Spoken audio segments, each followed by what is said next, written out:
We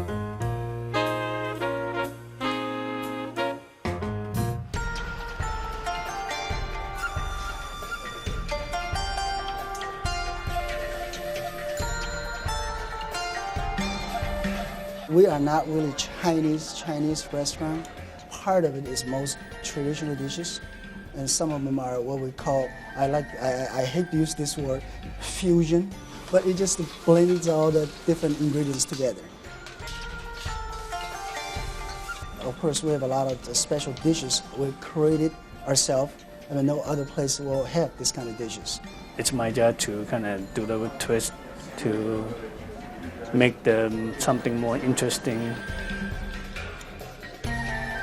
Summer menu, I tend to use more seafood items, and winter menu, I use a lot of games, different like red meat, like lamb.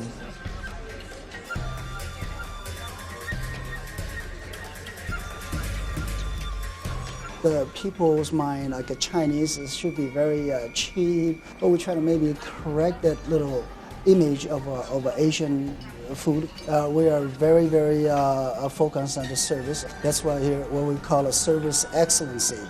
We are very focused on that.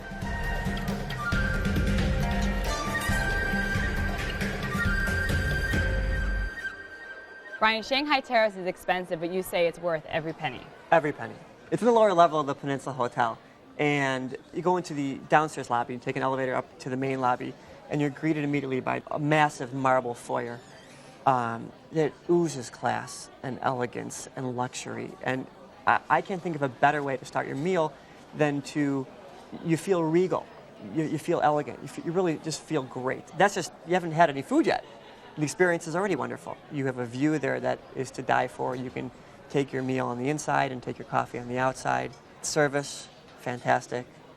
Food is just great. I started out with lobster dumplings, which was wonderful. My entree was Mongolian lamb stew.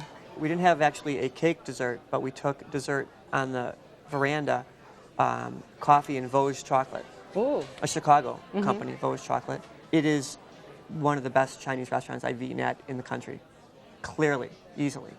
All right, Kathy, tell us about your meal. Okay, we had the dim sum lunch. And the dessert was the best dessert I think I've ever eaten in my life. It was a chocolate cashew green tea brownie. There was another layer on top. I'm not sure what that was, but it was wonderful, topped by this fabulous ice cream. It was just, the blending of the different flavors was terrific.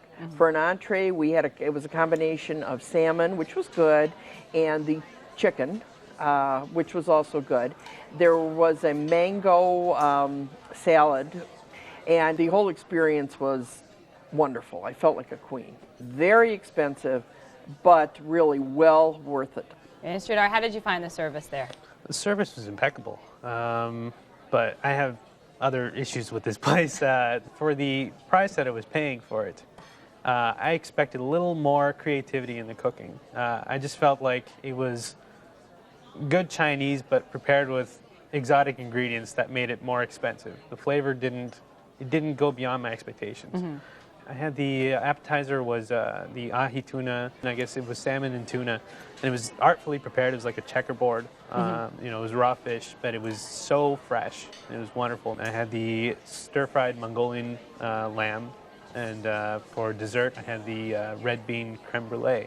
I did not enjoy what didn't you like about the creme brulee? Was it the consistency or the crust flavor? was excellent, the top layer, but as soon as you get deeper into the creme brulee, it gets kind of really pasty and grainy, and I don't expect that. There was not much creme in the creme brulee, and maybe that's a deviation. That's the Asian preparation of it. I understand it's expensive, but when I price a meal out, like when you price a wine out at a meal, it's the whole package, and if you want to price the meal a la carte, just the food by itself, or the service by itself, if you can put a price on the service, or the valet by itself, or the lobby of the hotel by itself, you're going to pay a lot more money than you did that night. Right. You know what I mean? The valet was another issue. Yeah, I agree. I mean, it was $18 for valet on top for the first half hour. Right. After paying this exorbitant amount of money for food that really I felt didn't justify the price.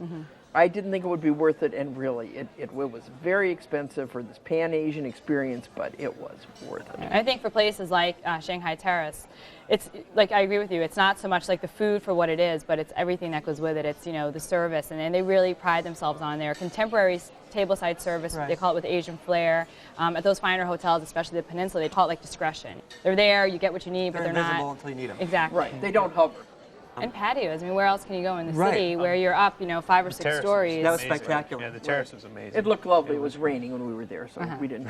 But I think Chicago is, I mean, every day I walk, you know, around, I just think, God, the city's so beautiful, and we have so many great things. And to sit in a place where you're right in the heart of Michigan Avenue looking up at, Yeah, I mean, there's buildings coming up all around you, and there's, you know, the lights, and especially in the evenings, it was almost surreal. It was so beautiful, but unfortunately, my meal didn't reflect that. It was, you know, I was expecting something quite grand, and I think I was fairly let down by it. Did you also feel, Sridhar, that, I mean, I know we talked about the service a little bit, but did you feel the service was a little stuffy, or was it? No, this is a totally weird thing for me, but chopsticks. We like weird. Yeah. We like weird. Yeah, chopsticks. I mean, you have chopsticks to start with, and I'm pretty good with chopsticks. You know, I practiced on M&Ms and all that kind of stuff, and but I you never know, tried that. That's actually a good trick. I know. It strengthens this whole muscle Yeah, here. it works great. But you know, if I didn't know how to use chopsticks, and this is a place that's very cultured and very upscale and kind of very stuffy, and I would feel totally like a heel if I asked for a fork. Well, I'm the heel that asked for a fork. You know? Me too. Right. I have no problem with that I gotta whatsoever. confess, I Right. was there once, I did it too. Right. Yeah, I couldn't do it with the chopsticks. Yeah. I mean, it could have been the 2 gin and tonics, but at that point, the chopsticks were inoperable. They weren't Right. working for me. They were Yeah, broken. This wonderful spongy bread. Yeah. It's a bread that came out, and you try to grasp Yeah. it with chopsticks, and it just doesn't work. And That's a finger pick, though. is it? Yeah, that's a And we asked. and I just felt kind of intimidated by it. You know, so we made do with our chopsticks. And we actually did pretty well. It was a good workout. Were you okay to ask for a fork? Did that? Oh, didn't bother me at all. I was not raised in an Asian home. I do not know how to use them. I really have no desire to learn how to use them. And they were most gracious. They took it away immediately and brought me utensils. All right, Brian, this is your favorite chopstick pick, so tell us why you like it so much. The food is good. The service is great. Location is wonderful. It's the ambiance. The whole experience was just top-notch. Class. All right, we're rolling right on over to Kathy. I say ditto on all of that, and I didn't feel like a queen. I felt like the empress being there. Ooh, I like that. And for you, Sridhar? Good food you can get better elsewhere for a lot cheaper, I think, and great service. You can find the Shanghai Terrace at 108 East Superior in the Peninsula Hotel in Chicago, 312-573-6745. They're open Tuesday through Saturday, and they serve lunch from noon till 2:30, and they serve dinner from 5 to 11 o'clock p.m. Reservations are accepted there, and the average tab without drinks is about $58.